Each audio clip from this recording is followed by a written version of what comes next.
இன்றைய நற்செய்தி மத்தேயு 8:28 முதல் 34 வரை.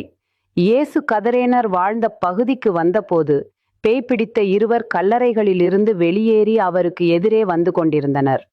அவ்வழியே யாரும் போக முடியாத அளவுக்கு அவர்கள் மிகவும் கொடியவர்களாயிருந்தார்கள். அவர்கள், இறைமகனே, உமக்கு இங்கு என்ன வேலை? குறித்த காலம் வருமுன்னே எங்களை வதைக்கவா இங்கே வந்தீர் என்று கத்தினார்கள்.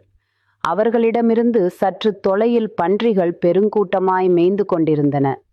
பேய்கள் அவரிடம், நீர் எங்களை ஓட்டுவதாயிருந்தால் அப்பன்றி கூட்டத்திற்குள் எங்களை அனுப்பும் என்று வேண்டின. அவர் அவற்றிடம், போங்கள் என்றார். அவை வெளியேறி பன்றிகளுக்குள் புகுந்தன. உடனே அக்கூட்டம் முழுவதும் செங்குத்துப் பாறையிலிருந்து கடலில் பாய்ந்து நீரில் வீழ்ந்து மடிந்தது.